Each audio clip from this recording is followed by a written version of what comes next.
All right, folks, this is going to be one where we get into politics. I'm not one that really does politics that often, but there's just been so much going on that I think that we need to dive into it so that some of my fans out there, so that you guys can see my take on this and what I think about these different points of view.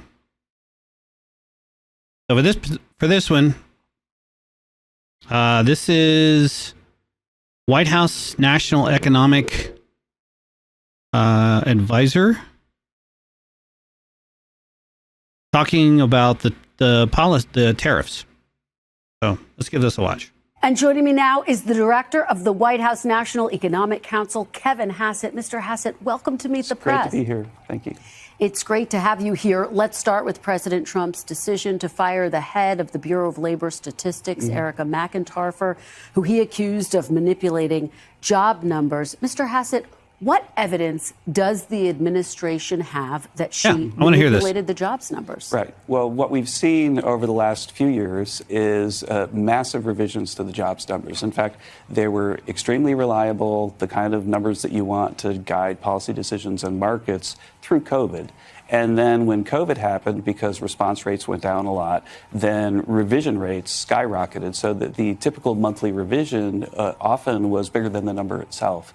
And now we had a number that just came out. The actual number for the month wasn't so bad, but the 2 months before were revised down by more than had ever happened since 1968. And in 2015, Alan Greenspan and I were asked to attend a conference at BLS where we were asked to give advice about how to modernize the data. And we warned that if they didn't try to let the data collection and calculation keep up with the data that was happening in the economy, that we would have problems like this. And finally, in the UK, they had a very similar problem. And in 2023, they had to, for a while, shut down the data agency in the UK for the same kinds of problems. But just to be very clear, does the administration have any evidence that it was rigged, as the president said? And will you be presenting that to the American public? Well, the evidence is that there have been a bunch of revisions that could appear to partisans. Oh, I mean, the revisions are hard evidence. There, for example, there was a 818,000 revision making the Joe Biden job record a lot worse that came out after he withdrew from the presidential campaign. There have been a bunch of patterns that could make people wonder. And I think the most important thing for people to know is that it's the president's highest priority that the data be trusted and that people get to the bottom of why these revisions are so unreliable. Yeah, I mean, if you're just making revisions for the hell of it to try and make yourself look good, that's false data. That's lying. You can't. No, that's. Let me ask you about what William Beach, he was the last commissioner of the Bureau of Labor Statistics. He was appointed by President Trump. He was sharply critical of this decision to get rid of his successor. I want to read you what he wrote. Okay. He says, quote, "These numbers are constructed by hundreds of people. They're finalized by about 40 people. These 40 people are very professional people who've served under Republicans and Democrats, and the commissioner does not see these numbers until the Wednesday prior to the release on Friday. Which is plenty of time. By that time, the numbers are completely set into the IT system. They've been programmed. They are simply reported to the commissioner so the commissioner can on Thursday brief the president's economic team. The commissioner doesn't have any hand or any influence or any way of even knowing the data until they're completely done." Isn't this the very definition of shooting the messenger? No, absolutely not. I mean, the bottom line is that there were people involved in creating these numbers. And if I were running the BLS and I had a number that was a huge politically important revision, the biggest since 1968, actually revisions should be smaller, right, because computers are better and so on, then I would have a really long report explaining exactly what happened. And we didn't get that. We didn't get that. And so right now, people, Goldman Sachs, people on Wall Street are wondering, where did these revisions come from and why do they keep happening? And what we need is a fresh set of eyes over at the BLS. So that's a great question. I mean, where are these revisions coming from? Why are they there? What are they hiding with these revisions? I mean, Are they hiding anything? They may not be hiding anything. It may be true. It may be factual. I can't say one way or the other. I don't really know. President could be wrong in this one. President has been wrong on a few things. And everybody's like, oh, he's the best. No, he's still human. He makes mistakes. So there hasn't been a president ever that I have fully agreed with on everything. Ever. Period. Some things, yes. But not everything.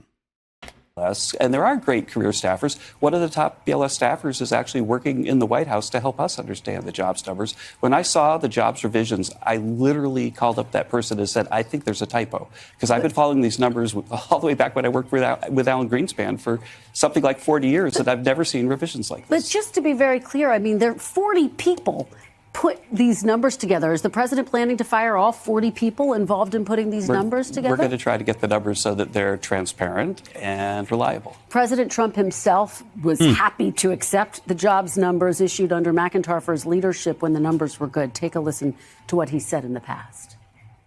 The numbers were much better, as you know, than projected by the media. In 3 months, we have created 350,000 jobs. Think of that. A lot of jobs are being created. That's what happened this morning. We saw the jobs.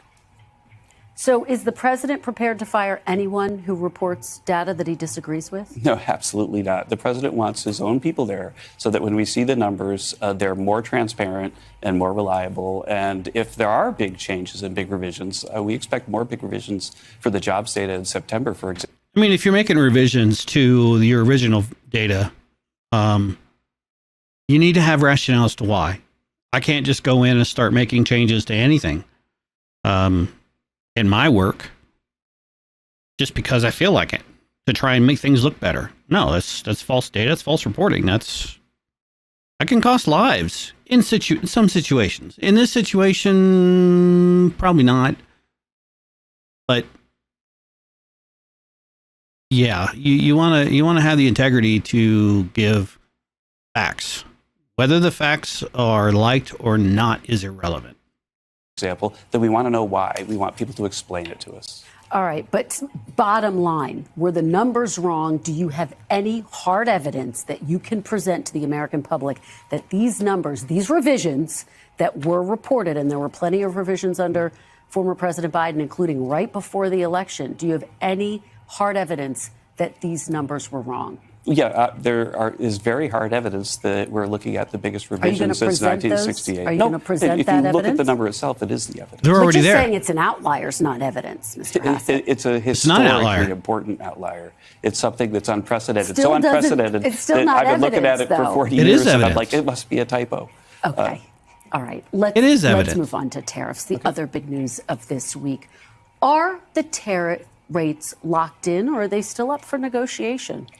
I think that we have 8 deals that cover about 55% of world GDP with our biggest trading partners, the EU and Japan and Korea and so on. And I expect that those matters are more or less locked in, although there'll have to be some dancing around the edges about exactly what we mean when we do this or that. For the deals that aren't ready yet, they're going to get the reciprocal rates soon. And then we would expect that there might continue to be negotiations with those countries. But for those 8 deals that you say are deals that are announced, you're saying more or less. Are they locked in? Yeah, I mean, the president will decide what the president decides, but the president likes those deals. The Europeans like those deals, and they're absolutely historically wonderful deals. Think about it. We've got Europe agreeing to open their markets to our products, so our farmers, our small businessmen can sell stuff in Europe like they never could before, and they're letting us charge a 50% never tariff, happened before, which is going to raise maybe about $100 billion a year. And I think people are curious because they remember that back in April when President Trump first announced these tariffs, he then backtracked when the bond market was spooked. Could a market reaction prompt President Trump to change these tariff rates again? The markets have seen what we're doing and celebrated them. And so I don't see how that would happen. Markets are doing well. Okay, but not ruling it out. No, I would rule it out because these are the final deals. All right, let's talk about prices now. New inflation data released this week shows higher prices on products like household furniture, clothing. You have companies like Adidas, Procter & Gamble, Black & Decker, all saying they will increase prices. They cite the tariffs. Prices are already up on some of Amazon's products, as you know. President Trump campaigned on a promise to bring prices down. What is your message to Americans who feel like the president's breaking that promise? Well, he's not. In fact, every measure of inflation, if you aggregate it, if you look at the top line numbers, is lower than it's been in 5 months. And we just had the GDP release this week, which was a healthy 3%. And the most important GDP inflation number said it was 2.1%.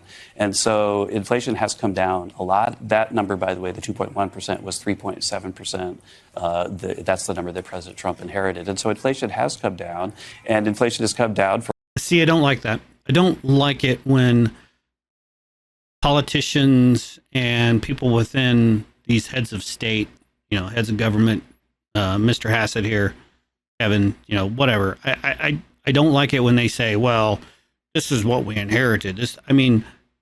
We do it on all sides. It's done everywhere. I don't like it. I think it's passing the buck. Don't pass the buck. Take responsibility for what you can control and move on. Don't dwell on, well, this is what we were given and, we have to. Okay, fine. You can say it once.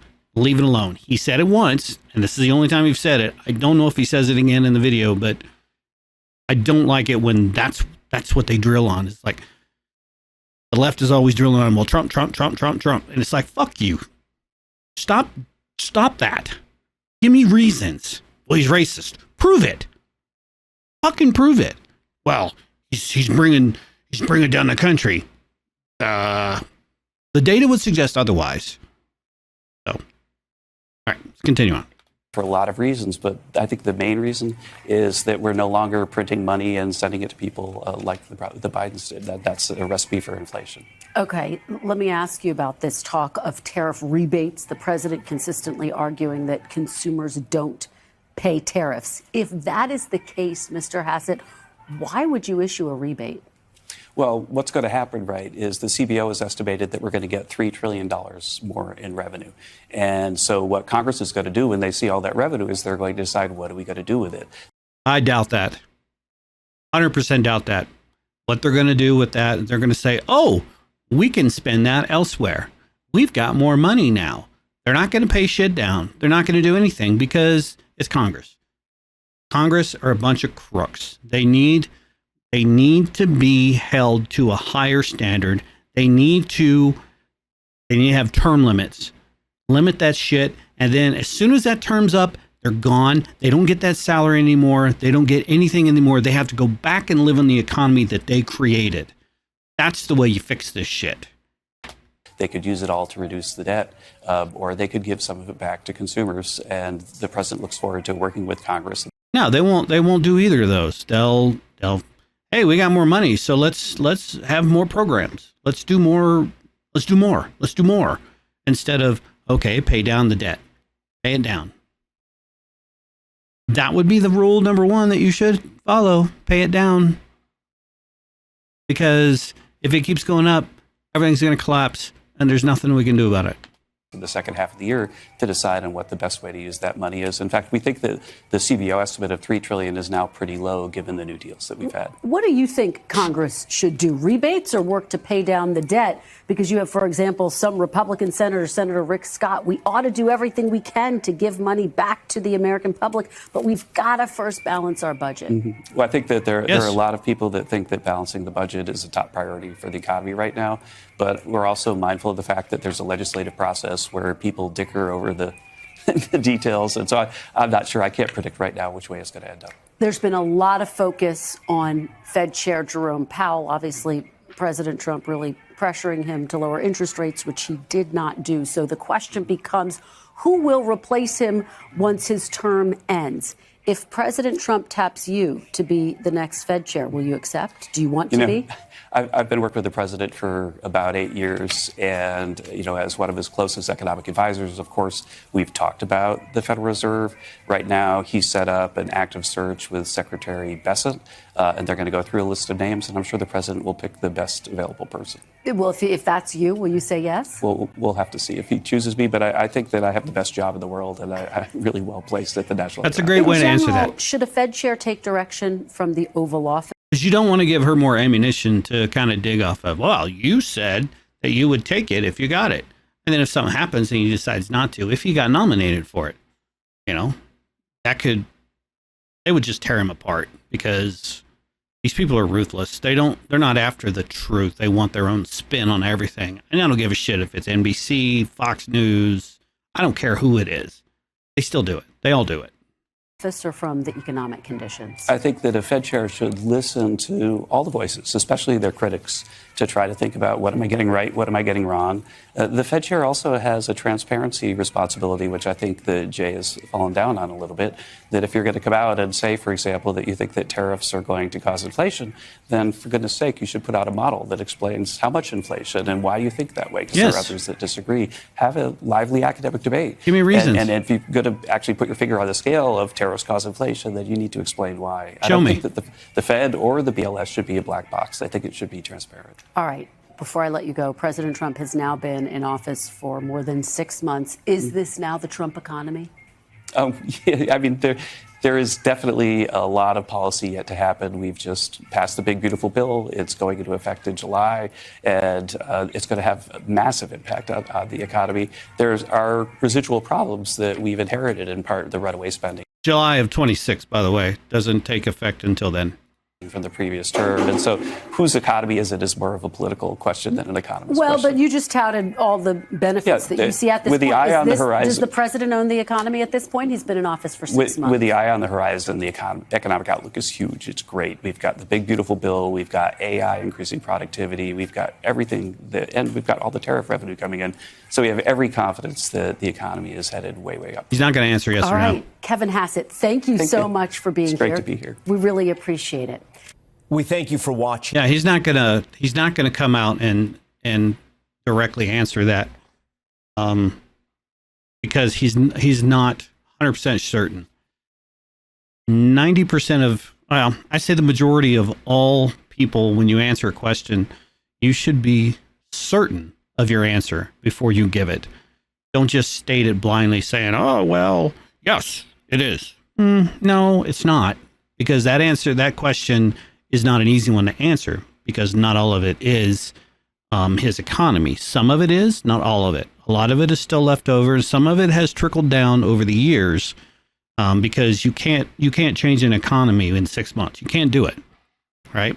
So, and some of the things that were done in the Biden administration have helped increase things, or the economy, not just things, but the economy. They've helped increase the economy, just because that's what they do. But they've also hurt it, right? And specifics, I'm not going to give specifics, because honestly, I don't know them off the top of my head. But if you look at the markets, just look at the markets.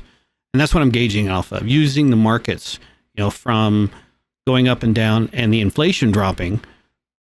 I think that's a huge thing too. But yeah, let me know what you think, guys. You want more of this content? You do? Let me know. See you next time.